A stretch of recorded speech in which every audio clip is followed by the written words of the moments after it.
رجال الغیب ہوتے ہیں یا فرشتوں کے بارے میں آتا ہے کہ جن کی ڈیوٹیاں لگی ہوئی ہیں جنگلوں میں، تو تم یہ جب کہو گے کہ اللہ کے بندوں میری مدد کرو، تو وہ فرشتے اس جانور کو ہانک کر تمہاری طرف کر دیں گے.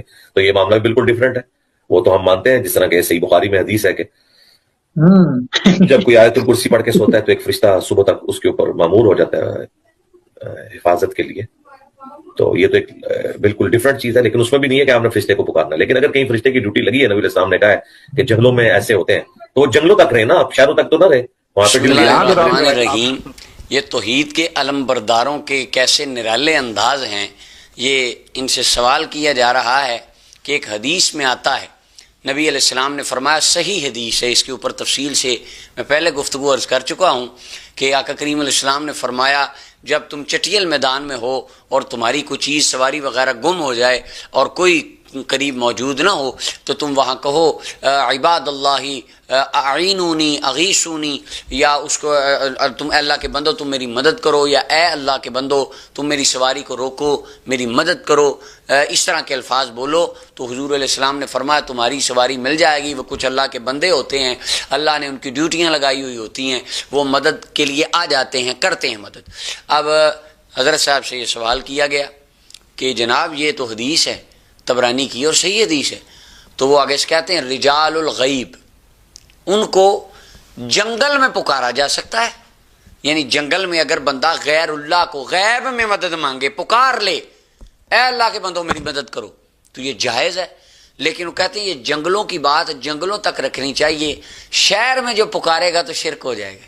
کمال توحید کے انداز کتنے نرالے ہیں کہ توحید شہر کی اور ہے، اور سٹی سے باہر چلے جائیں گاؤں کی توحید اور ہے، چٹیل میدان کی توحید اور ہے. سبحان اللہ.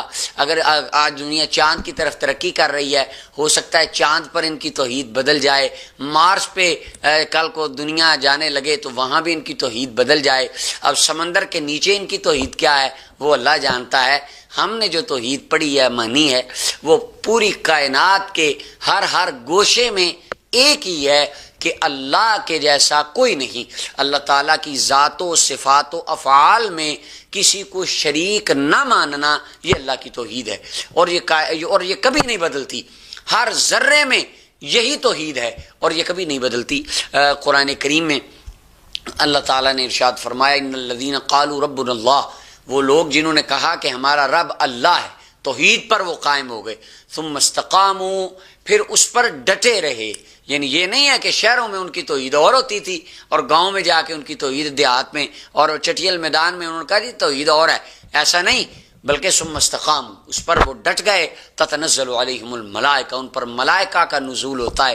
اللہ تخافوا ولا تحزنوا وابشروا بالجنۃ التي کنتم توعدون، کوئی خوف نہیں ہوتا ان کو، کوئی غم نہیں ہوتا، ملائکہ ان کو جنت کی بشارت دیتے ہیں. اور قرآن کریم میں بے شمار اس طرح کی آیات ہیں جن میں توحید پر استقامت کا حکم دیا گیا.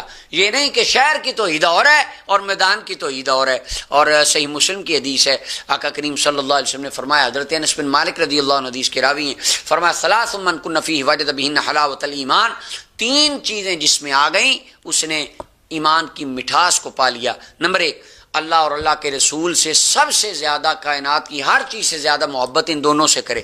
اور فرمایا دوسری چیز، جس انسان سے بھی محبت کرے اللہ کی رضا کے لیے. تیسری چیز فرمایا کفر میں جانا، یعنی توحید سے نکلنا اتنا ناپسند جانے جس طرح آگ میں چھلانگ لگانے کو ناپسند جانتا ہے. یہ نہ ہو کہ شہر میں ٹھیک ہے توحید پر قائم ہے اور جنگل میں جا کے تھوڑا سا شرک کر لیا ہے پھر واپس آ گئے، کیونکہ شہر میں توحید اور ہے اور وہاں پر جا کر توحید اور ہے. اگر شہر میں وہ نعرہ لگا لیا تو شرک ہو گیا ہے، جنگل میں لگایا تو عین توحید ہے. یعنی یہ کیسے معیار ہیں اللہ تعالیٰ کی توحید، عقیدہ توحید کے ساتھ یہ کیسا کھلواڑ ہے، اور یہ بالکل ایک مذاق ہے اور یہ عجیب عقیدہ ہے جو 14 صدیوں میں کسی کا نہیں ہے کہ شہر میں آپ یہ کریں تو شرک ہے، جنگل میں کر لیں تو یہ جائز ہے. اللہ تعالیٰ ہم سب کو ہدایت عطا